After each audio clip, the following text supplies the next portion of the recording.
Hello बेटा, कैसे हैं आप लोग। आज हम लोग बात करने जा रहे हैं बेटा लिमिटिंग रीजेंट की। लिमिटिंग रीजेंट एक बहुत ही इम्पॉर्टेंट कॉन्सेप्ट है और क्वेश्चन इसमें जो है बेटा आपके जे मेंस में नेट में अक्सर इस पे जो है आते रहते हैं। और मैं आपको बताऊंगा बेटा कि लिमिटिंग रीजन पे बेस्ड क्वेश्चन बहुत ही आसानी से कैसे हम सॉल्व करें। लिमिटिंग रीजन पे बेस्ड क्वेश्चन अगर आ जाता है तो वो कभी एग्जाम में गलत नहीं होना चाहिए। सबसे पहली बात तो ये बेटा कि हम लिमिटिंग रीजन का कॉन्सेप्ट कब लगाते हैं और ये लिमिटिंग रीजन होता क्या है।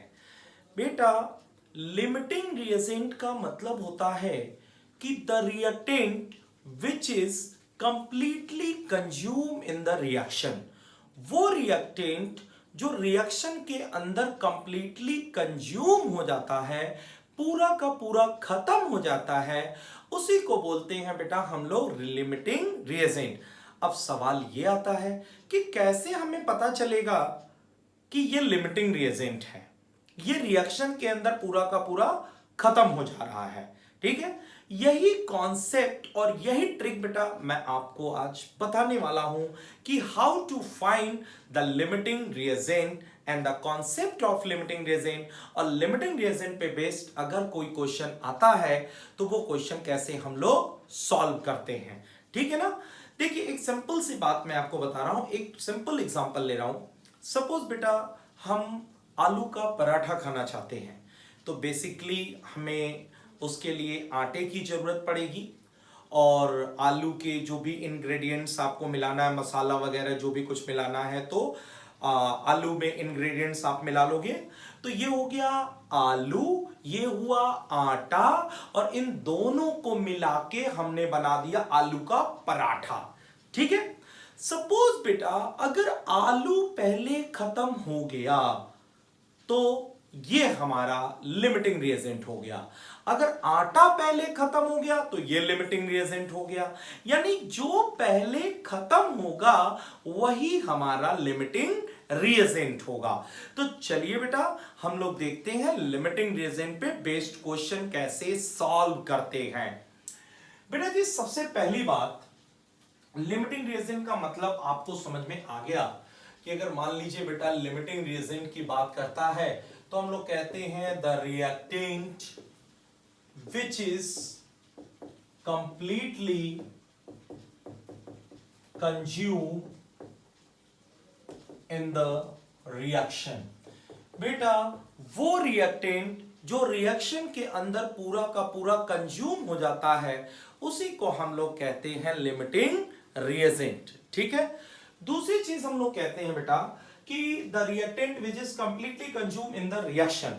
अब हम लिमिटिंग रिएजेंट का कॉन्सेप्ट लगाना है, ये बात कैसे पता चलेगा, कैसे हमें पता चलेगा कि लिमिटिंग रिएजेंट यहां लगेगा। तो ध्यान रखिएगा जब भी हमें दो या दो से अधिक रिएक्टेंट का गिवन डाटा दिया हो, सिर्फ जैसे मान लो आटा दिया होता तो हमें पता है उससे रोटी बनाने होते या सादे पराठे बना लेते होते।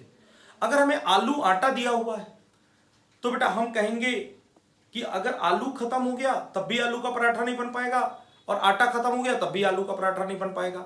तो उसी तरह जब एक से ज्यादा रिएक्टेंट की वैल्यू दी होती है तो हमें लिमिटिंग रिएजेंट का कॉन्सेप्ट लगाना होता है। हम आपको बहुत सिंपल तरीके से इसको बताने जा रहे हैं बेटा, ध्यान दीजिएगा। जैसे मान लीजिए हमने लिखा बेटा यहां पर 2a और यहां लिखा बेटा हमने 3b, change into 4c plus 5d। एक बेटा ये जो है बैलेंस रिएक्शन है, this is the balance reaction. और इस बैलेंस रिएक्शन के जो मोल होते हैं, ये जो बेटा बैलेंस रिएक्शन के मोल होते हैं, इन बैलेंस रिएक्शन के मोल को हम लोग कहते हैं स्टाइकियोमेट्रिक कोफिशिएंट। यानी दिस इज कॉल्ड बेटा स्टाइकियोमेट्रिक कोफिशिएंट 2, यहां पर स्टाइकियोमेट्रिक कोफिशिएंट जो है बेटा वो 3, यहां पर स्टाइकियोमेट्रिक कोफिशिएंट जो है बेटा 4, यहां पर स्टाइकियोमेट्रिक कोफिशिएंट जो है बेटा वो 5। यानी कि बेटा जो बैलेंस रिएक्शन के मोल होते हैं उनको हम लोग नाम देते हैं स्टाइकियोमेट्रिक कोफिशिएंट। बैलेंस रिएक्शन के मोल क्या कहलाते हैं बेटा? Stoichiometric coefficient. अब देखिए बेटा इसका स्टाइकियोमेट्रिक कोफिशिएंट 2 है, ये 3 है, ये 4 है और ये 5 है।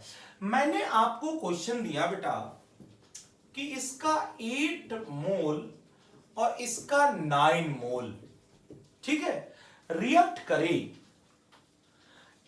8 mole of A and 9 mole of B, ये आपस में क्या कर रहे हैं बेटा? रिएक्ट कर रहे हैं। अब आपको बताना है कि how many mole of C and how many mole of D is form. C के कितने मोल बनेंगे और डी के कितने मोल बनेंगे ये आपको बताना है। अब यहां पर देखिए बेटा कितने डाटा दिए हुए हैं, 8 मोल दिया है, 9 मोल दिया है, यानी टोटल डाटा हमारे पास कितने हो गए? 2। ये हो गया आलू, ये हो गया आटा। अब इन दोनों को मिलाएंगे तब जाके बनेगा आलू का पराठा। अगर ये पहले खत्म हो गया तो ये लिमिटिंग रिएजेंट, ये पहले खत्म हुआ तो ये लिमिटिंग रिएजेंट। ये कौन है बेटा? ये हमारे गिवन मोल है, ये गिवन मोल है और ये भी क्या है? गिवन मोल है। और जब भी हम लोग कहते हैं गिवन अपॉन स्टाइकियोमेट्री तो गिवन 8 है, स्टाइकियोमेट्री 2, और यहां पर गिवन कितना है? 9 और स्टाइकियोमेट्री 3। ये आ गया 4 और ये आ गया 3, ये आ गया बेटा 4 और ये आ गया 3। और 4 और 3 में कौन बड़ा कौन छोटा ये तो आप पता लगा लोगे। ये वैल्यू जो है वो कम है तो यही लिमिटिंग रिएजेंट है। बहुत आसानी से बेटा आपने लिमिटिंग रिएजेंट पता कर लिया। Very easy method. देखिए आपने यूं चुटकी बजा करके लिमिटिंग रिएजेंट आपने पता कर लिया। क्या किया आपने? गिवन मोल मतलब जो मोल आपको दिया है। अब आप सोच रहे होंगे अगर मुझे मोल नहीं दिया है तो, अरे बेटा मोल नहीं देगा तो क्या देगा आपको? वेट देगा, वॉल्यूम देगा या नंबर देगा। अगर आपको गिवन मोल नहीं दिया तो क्या देगा? वेट देगा, वॉल्यूम देगा या नंबर देगा। तो बेटा जी क्या आपको वेट, वॉल्यूम और नंबर दिया हुआ है तो उस वेट, वॉल्यूम और नंबर से आप मोल नहीं निकाल सकते हैं? आसानी से निकाल सकते हैं। कैसे निकाल सकते हैं? सीधे गिवन मोल अपॉन स्टाइकियोमेट्री, ये तो लिमिटिंग रिएजेंट बताएगा। अगर आपको वेट दिया है तो given weight upon molecular weight या एटॉमिक वेट करिए, मोल मिल गया। गिवन वॉल्यूम अपॉन 22.4 लीटर करिए, मोल मिल गया। Given number upon Avogadro number करिए, आपको मोल मिल गया। तो जैसे बेटा आप ये वैल्यू फाइंड करनी होती है तो given weight upon molecular weight, given number upon Avogadro number, given volume upon 22.4 litre करके मोल निकाल ले रहे हैं ना। तो चाहे बेटा मैं वेट दूंगा या वॉल्यूम दूंगा या नंबर दूंगा, आप सबसे पहले क्या फाइंड करेंगे? मोल। और जैसे ही आपने मोल फाइंड कर दिया तो लिमिटिंग रिएजेंट निकालने के लिए आपको सीधे एक कॉन्सेप्ट करना पड़ेगा, गिवन मोल अपॉन स्टाइकियोमेट्री। आपने किया बेटा यहां पर गिवन मोल इसका कितना है? 9, स्टाइकियोमेट्री कितना था? 3। यहां पर गिवन मोल है 8, स्टाइकियोमेट्री कितना है? 2। अब आप जैसे गिवन मोल अपॉन स्टाइकियोमेट्री करोगे, 2 वैल्यू आपके पास निकल के आई। इसमें से जो वैल्यू कम होती है, जो वैल्यू कम होती है, the value which is minimum, जो वैल्यू बेटा मिनिमम होती है वही क्या होता है? Limiting reagent. The value which is minimum that is the limiting reagent. जो वैल्यू कम होती है बेटा वही क्या होती है? लिमिटिंग रिएजेंट होती है। तो यहां पर आप देखिए ये 3 वाली वैल्यू क्या है? कम, इसका मतलब ये हो गया लिमिटिंग रिएजेंट। जैसे बेटा आपको पता चल गया कि बी हमारा लिमिटिंग रिएजेंट है, इसको रिएक्शन का बॉस बना दो। इसको रिएक्शन का क्या बनाओ बेटा? बॉस। और बॉस बनाने के बाद अब जो भी कुछ हम कहेंगे बॉस के ही ऑर्डर से करेंगे। जैसे देखिए मैंने यहां पे लिखना शुरू किया, फिर reaction 2a + 3b change into 4c + 5d। अब यहां पर इसके कितने मोल दिए हैं बेटा? 9 मोल। इसके 9 मोल दिए हैं और इसको हमने बना दिया बॉस। ये हमारे बॉस हैं। अब जो भी बात करनी होगी हम बॉस से ही करेंगे। चलिए बात करना शुरू करते हैं बात से। हमने बोला बेटा 3 mole B react with 2 mole A। बहुत ध्यान से देखिएगा बेटा, इसके 3 मोल से इसका कितना मोल रिएक्ट कर रहा है? 2। इसके 3 मोल से इसका कितना मोल रिएक्ट कर रहा है बेटा? 2। तो बताओ बेटा, इसके 1 मोल से कितना रिएक्ट करेगा? 2/3 मोल ऑफ A। अब हम कह सकते हैं ना कि जब इसका 9 मोल पूरा का पूरा खत्म हो जाए तब इसके कितने मोल रिएक्ट करेंगे? चेक कर लेते हैं। When 9 mole of B react completely, then 2/3 into 9, तो ये हो जाएगा 6 मोल ऑफ A। अब यहीं से आप देख लो बेटा, ये देखो सीधे सीधे, जब इसका 9 मोल कंप्लीटली कंज्यूम हो जा रहा है तो उस समय A के अभी कितने मोल रिएक्ट कर रहे हैं? 6। A का कितना मोल रिएक्ट किया बेटा? 6। और टोटल मोल आपको दिया कितना है? ये देखिए, total mole of A is 8 मोल और बेटा रिएक्ट कितना किया इसका? 6 मोल। तो बताइए ना बेटा, लेफ्ट कितना हुआ? 8 - 6 = 2 मोल। यानी कि जो बात बेटा मैंने आपको समझाई है वो 100% क्या है? सही है। जो बात हमने बेटा आपको समझाया वो 100% क्या है बेटा? सही है। जो कॉन्सेप्ट आपको बताया बेटा कि गिवन अपॉन स्टाइक्योमेट्री करिए और गिवन अपॉन स्टाइक्योमेट्री करने पर जो वैल्यू मिनिमम आ जाती है वही हमारा लिमिटिंग रिएजेंट होता है। तो सीधे आपने देखा बेटा, यहां गिवन मोल 9 थे और यहां पे स्टाइक्योमेट्री 3 था। 9/3 3 आ गया, मिनिमम 3 है, इसका मतलब ये हमारा लिमिटिंग रिएजेंट है। और यहां पर 8/2 किया, 4 आया, तो ये 3 वैल्यू जो है मिनिमम है। The value which is minimum that is called the limiting reagent. जो वैल्यू हमारी कम होती है वही क्या होता है बेटा? लिमिटिंग रिएजेंट होता है। जो वैल्यू कम होता है वही हमारा लिमिटिंग रिएजेंट होता है।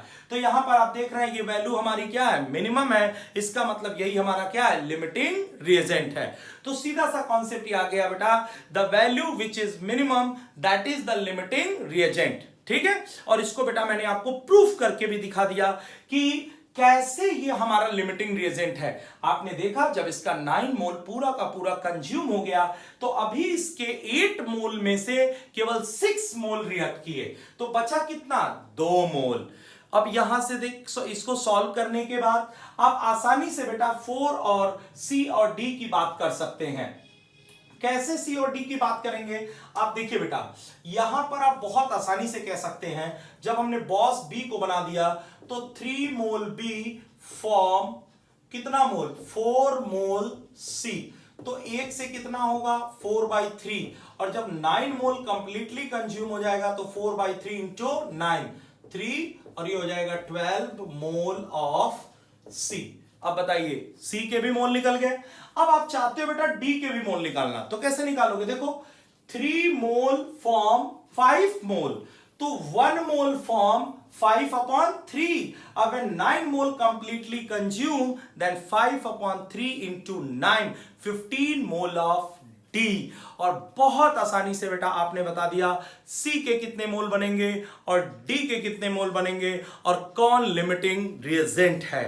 बहुत इजी वे में आपने बेटा लिमिटिंग रिएजेंट का कॉन्सेप्ट समझा दिया। तो एक बार फिर से बेटा इसी लिमिटिंग रिएजेंट के कॉन्सेप्ट को मैं फिर से आपको एक्सप्लेन करता हूं, बड़े ध्यान से समझिएगा, फिर इस पे हम ढेर सारे क्वेश्चंस आपको बताएंगे। पहले आप कॉन्सेप्ट समझिए, लिमिटिंग रिएजेंट क्या होता है? The reactant which is completely consume in the reaction. वो रिएक्टेंट जो हमारे रिएक्शन में कंप्लीटली कंज्यूम हो जाता है उसको बोलते हैं लिमिटिंग रिएजेंट। सपोज अगर हम पनीर का पराठा बनाना चाहते हैं तो उसके लिए हमारे पास पनीर और आटा होना चाहिए। पनीर खत्म तो पनीर का पराठा खत्म, आटा खत्म तो पनीर का पराठा खत्म। तो जो पहले खत्म हो गया वही हमारा लिमिटिंग रिएजेंट है। मैंने आपको बोला एक रिएक्शन है 2A + 3B change into 4C + 5D। अब जो बैलेंस रिएक्शन के ये मोल दिख रहे हैं इनको हम बोलते हैं स्टाइकियोमेट्रिक कोफिशिएंट। हमने इसका 9 मोल दिया, इसका 8 मोल दिया। अब हमें ये बताना है कि इन दोनों में कौन पहले खत्म हो रहा है। पता लगाने के लिए हमने किया गिवन अपॉन स्टाइकियोमेट्री। गिवन 9 है, स्टाइकियोमेट्री 3 है, 9/3 3। 8/2 4। अब इन दोनों में जो वैल्यू मिनिमम होगी वही लिमिटिंग रिएजेंट होगा, वही रिएक्शन का बॉस होगा। ये मिनिमम है बेटा, तो ये लिमिटिंग रिएजेंट है। हमने अब उसी के मोल को लिखा, इसके मोल कितने हो गए 9 मोल।